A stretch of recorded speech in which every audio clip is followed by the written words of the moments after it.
찬송가 28장입니다.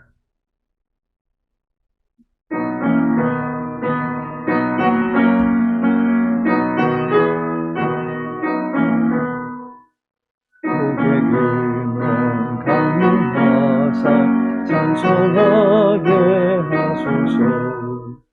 하얀 몫이 자비하신 증명할 길 없도다. 천사들의 찬송가를 내게 가르치소서. 구속하신 그 사랑을 항상 찬송합니다. 주의 크신 도를 받아 이때까지 왔으니 이와 같이 천국에도 이르기를 바라네. 하나님의 품을 떠나 죄에 빠진 우리를 예수 구원하시려고 보혈 흘려주셨네. 주의 귀한 은혜 받고 일생 빚진 자 되네. 주의 은혜 사슬대사 나를 주께 매소서. 우리 마음은 연약하여 범죄하기 쉬우니 하나님이 받으시고 천국인을 지소서. 아멘. 시편 41편입니다. 시편 41편 함께 읽겠습니다.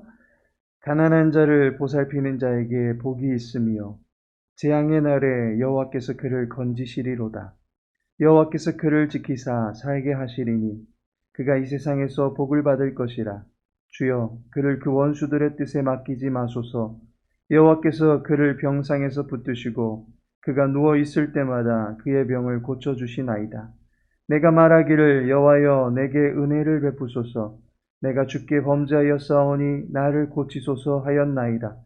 나의 원수가 내게 대하여 악담하기를 그가 어느 때에나 죽고 그의 이름이 언제나 없어질까 하며 나를 보러 와서는 거짓을 말하고 그의 중심에 악을 쌓았다가 나가서는 이를 널리 선포하오며 나를 미워하는 자가 다 하나같이 내게 대하여 수근거리고 나를 해하려고 꾀하며 이르기를 악한 병이 그에게 들었으니 이제 그가 눕고 다시 일어나지 못하리라 하오며 내가 신뢰하여 내 떡을 나눠 먹던 나의 가까운 친구도 나를 대적하여 그의 발꿈치를 들었나이다.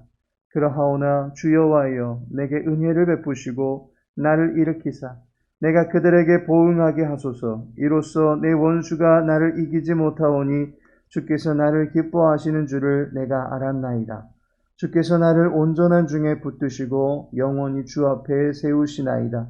이스라엘의 하나님 여호와를 영원부터 영원까지 송축할지로다. 아멘. 아멘. 오늘은 시편 41편 말씀 함께 상고하고자 합니다. 시편은 영어로 팜이라고 하는 찬양의 복수형인 팜즈라고 기록하고 있습니다. 그렇다면 찬양들이라는 의미를 담고 있는 책입니다. 어린 시절에 시편 하면 성경책을 집어서 무심코 펴보면 나오는 성경이 시편이다라는 생각이 들었던 기억이 납니다. 그만큼 시편은 구약에서 차지하는 지면상의 분량이 엄청납니다. 한번 마음 먹고 읽으려 치면 약 5시간가량 걸립니다. 그만큼 많은 찬양들이 많은 양의 지면을 통해서 소개되고 있습니다. 그러다 보니 150편의 시편을 5권의 찬양집으로 묶어서 편집을 해놓았습니다. 오늘 읽은 시편 41편은 1권의 마지막에 위치한 시편임을 알게 됩니다. 다음 시편을 보시면 아시겠지만 제2권이 42편부터 시작되고 있습니다. 따라서 시편 41편은 1권의 모든 노래들을 마무리 짓는 시다라는 것입니다. 1권을 마무리 짓는 찬양의 분위기가 어떠한지 아십니까? 13절을 보시면 이스라엘의 하나님 여호와를 영원부터 영원까지 송축할지로다 아멘 아멘이라고 말씀하고 있습니다. 5권의 시편의 모든 끝에는 여호와를 송축하자라는 말로 끝나는 공통점이 있습니다. 이것은 시편을 편집한 기자에 의해서 각 권의 마지막에는 강력한 찬양의 권고로 마치도록 하는 의도적인 장치를 두었다라고 볼 수가 있습니다.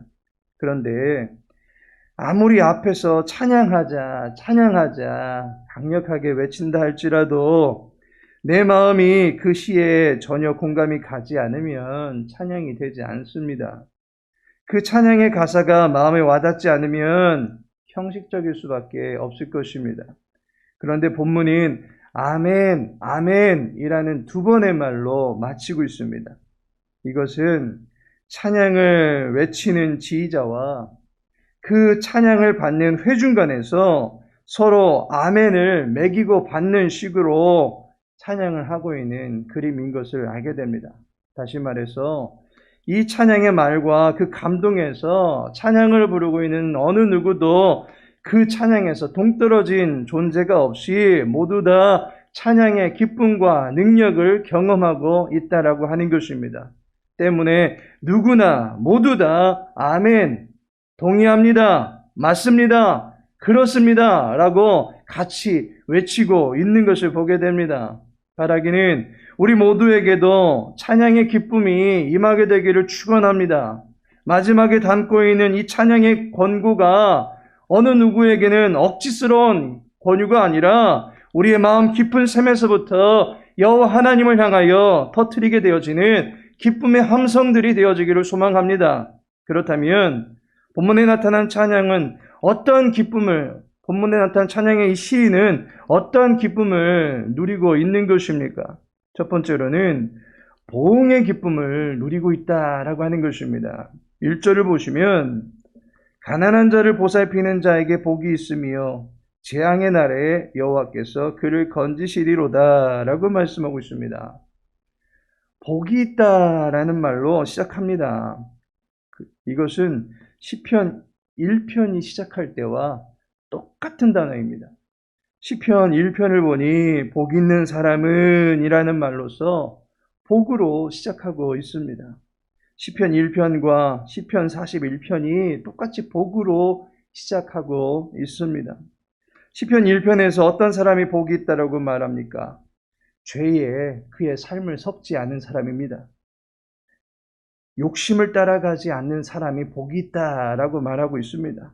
그리고 시편 41편에 보니 욕심을 부리지 않는 것에서 자기의 소임을 다한 것이 아니라 시편 1편의 신앙의 수준에서 더 나아가서 이제는 다른 사람의 필요를 채워주는 자리에까지 서게 되는 사람이 복이 있다라고 말하고 있습니다.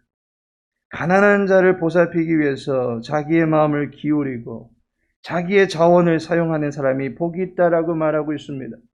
말과 혀로만이 아니라 그의 필요를 채워주는 일에 긍휼 어린 마음으로 임하는 자가 복이 있다라고 말하고 있습니다. 자기의 욕심이 아니라 타인의 슬픔과 약함을 보듬어 주려고 하는 사람이 복이 있다라고 말합니다. 이러한 자에게 여호와께서 어떻게 하시길래 복이 있는 것입니까? 2절에 보니 여호와께서 그를 지키사 살게 하시리니 그가 이 세상에서 복을 받을 것이라 라고 말씀하고 있습니다. 약한 자를 살피고 있는 그를 여호와께서 살게 해주신다라는 것입니다. 여호와께서 우리의 희생과 사랑을 결코 묵인하지 아니하십니다. 실질적으로 말한다면 우리를 돌보시는 것은 여호와께서 하실 일입니다. 자기의 백성을 먹이시고 책임지는 것은 왕 되신 여호와 하나님의 일입니다. 그런데 그 일을 복 있는 자도 하고 있으니 여호와께서 그를 기뻐하시는 것입니다. 때문에 그의 모든 일을 보응해 주시는 것입니다. 악인들이 득세하는 마당에 같이 혈기를 부리고 같이 거짓과 술수를 자아내며 살아가는 것이 세상이 볼 때는 지혜로운 처세술과 같이 여겨질 수 있습니다. 하지만 이러한 세상 속에서 구별된 백성으로서의 구별된 자세를 잃지 아니할 때에 하나님께서 그를 구별되게 여기시고 그 사람에게 특별한 복을 내려주시는 것입니다.